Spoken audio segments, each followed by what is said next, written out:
Bismillahirrahmanirrahim. Assalamualaikum warahmatullahi wabarakatuh. Seperti biasa teman-teman, tolong jangan di skip ya. Tonton video ini sampai selesai agar kalian tidak melewati beberapa kalimat yang bisa saja itu bermanfaat. Baik, kali ini saya akan membahas tentang bahayanya bisikan. Saudaraku, banyak orang berpikiran gangguan jin atau gangguan setan itu yang paling berbahaya adalah sihir kematian. Padahal ada yang lebih bahaya lagi dari sihir kematian, dari sihir mungkin yang Anda kenal sihir tafrik ya, sihir perceraian maksudnya, terus sihir majnun, orang dibikin gila, perut dibikin kembung, kepala dibikin pusing, terus tiba-tiba juga ada benda dalam tubuh kita. Banyak berpikir itu masalah-masalah non-medis atau yang disebabkan oleh jin yang sangat berbahaya. Memang tidak salah, teman-teman. Gangguan-gangguan semacam itu adalah salah satu gangguan yang sangat mengerikan. Gangguan yang bisa memberikan efek menghancurkan kepada perjalanan hidup manusia. Tapi tahukah teman-teman saudaraku semua, ada gangguan yang sepintas dia tidak memberikan efek yang ekstrim. Maksudnya begini, kalau misal perut kita tiba-tiba dibuat buncit, ya, atau muntah darah, atau BAB-nya sudah menjadi lumpur, misalnya, atau kita mengalami pusing yang sangat kuat, itu kan kelihatannya ekstrim. Bahayanya kerasa dan kelihatan, baik oleh orang lain itu bisa dilihat bagaimana bahayanya serangan-serangan jin model begitu. Nah, gangguan yang satu ini itu tidak seperti itu, saudara. Dia tidak memberikan reaksi yang orang lain melihat itu seperti yang saya contohkan tadi. Tapi tahukah kalian, gangguan ini kami selalu menyampaikan kepada pasien adalah gangguan yang paling berbahaya, yaitu gangguan bisikan. Kenapa saudaraku? Gangguan bisikan ini sangat berbahaya. Begini, tahukah kalian kejadian-kejadian yang sering kita lihat, baik orang loncat dari lantai berbintang ya, entah itu lantai 5, lantai sekian, mereka tiba-tiba loncat. Terus mungkin kita juga melihat ada orang yang tiba-tiba dia itu ke tengah rel kereta api, akhirnya ditabrak oleh kereta api.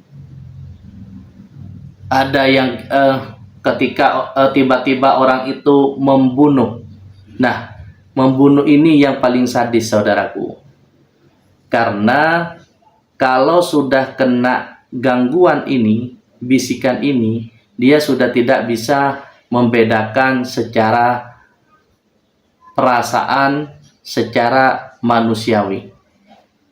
Banyak kita melihat bahkan anak kecil dibunuh, bapak anak membunuh bapak, anak membunuh ibu, bahkan ibu membunuh anaknya yang masih kecil-kecil.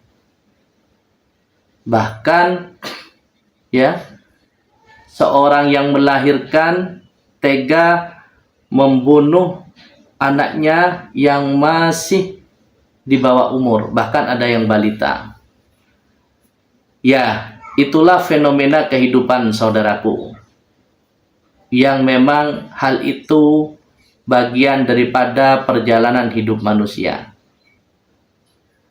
Tapi ketika itu dilatar belakangi oleh gangguan bisikan, kira-kira menurut Anda apakah ini masuk gangguan yang tidak luar biasa?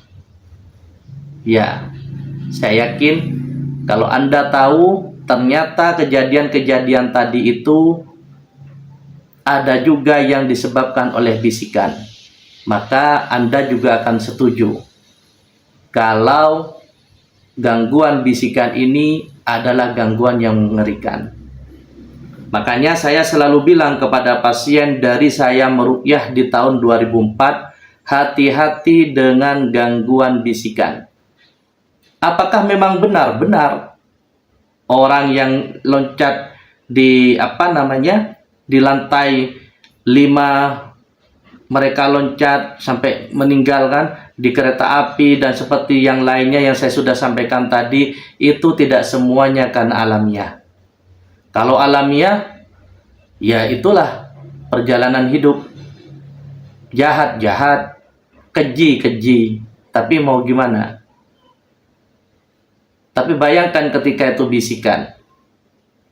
Orang yang seharusnya tidak ingin melakukan itu, tapi akhirnya mereka melakukan itu. Kalau Anda kena sihir, misal perut buncit, pusing, hanya Anda yang kena sendirian.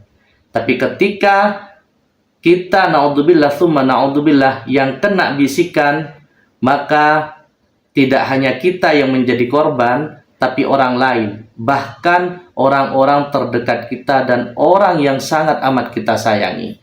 Inilah bahayanya gangguan bisikan, teman-teman. Insya Allah terus ikuti channel saya ini.